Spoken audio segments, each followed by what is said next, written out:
Kuidas muutusid turul olevad teise samba pensionifondid alates septembrist? Tere!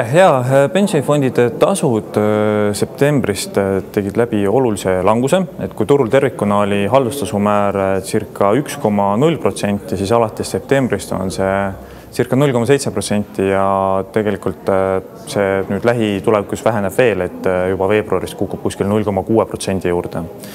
Nüüd lisaks tasude langusele tegelikult lõdvenesid oluliselt ka investeerimispiirangud ja tegime ühe slaidi ka, kust on näha kõik need muutused, mis siis teise samba turul tervikuna on juhtunud, et osad fondid vahetasid nime, näiteks Swedbanka pensionifondidel muutusid nimed ja väga paljudel fondidel koos siis lõdvenevate investeerimispiirangutega muutusid siis aktsiapiirangud. Et aktsiapiiranguid muutsid nii LHV, Swedbanka kui siis Luminori fondid. Milliseid uuendusi on investeerimisstrateegiates teinud LHV pensionifondid? LHV pensionifondid on tegelikult investeerinud juba mõnda aega rohkematesse varaklassidesse kui lihtsalt aktsiad ja võlakirjad. Aga need investeerimispiirangute lõdvendused, mis nüüd septembrist jõustusid, võimaldavad meil seda unikaalset investeerimisstrateegiat veelgi enam kasutada ja veelgi rohkem investeerida alternatiivsetesse varaklassidesse.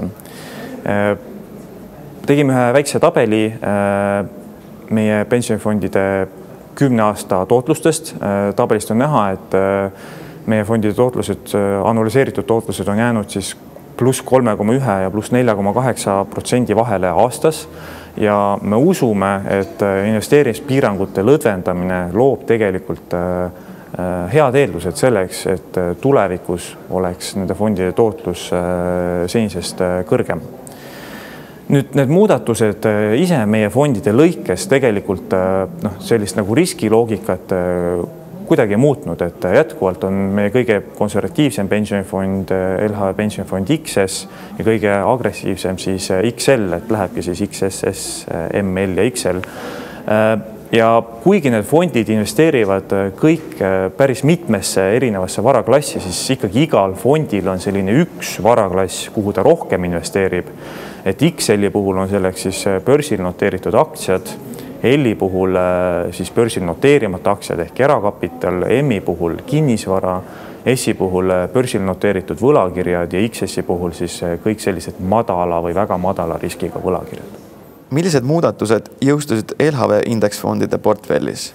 Kord aastas vaatame üle indeksfondide portfellid, et tegelikult indeksfondid on meil olnud pensionifondide valikus juba ligi 3 aastat. Mõeldud on nad siis eelkõige nendele investoritele, kes tahavad siis kas ise sellist väga kõrget tururiski oma pensionifondiga võtta või siis ise vaadata, et millal ja kui palju nad seda tururiski võtavad. Kord aastas vaatame selle mudelportfelli üle selleks, et tagada, et meie pensioni indeksfond jälgiks siis investeeringute lõikes SKP põhist jaotust arenenud, arenevate ja piiriturgude lõikes. Ja uus mudelportfell siis jõustus just septembrist ja selle muudatuse tulemusena siis meie teise samba indeksfond, seal siis arenevate piiriturgude osakaal tõusis 0,9% punkti ja kolmanda samba indeks plussis siis 1,1% punkti. Ja see on selles mõttes ka aspekt, mis eristab tegelikult LHV pensioni indeksfonde turul olevatest teistest indeksfondidest, et meie indeksfondides on kordades rohkem siis arenevate ja piiriturgude aktsiaid. Ja me usume, et pikas plaanis annab see ka parema tulemuse, sest ajalooliselt on arenevate ja piiriturgude aktsiad varaklassina andnud suurema tootluse kui siis arenenud aktsiaturud.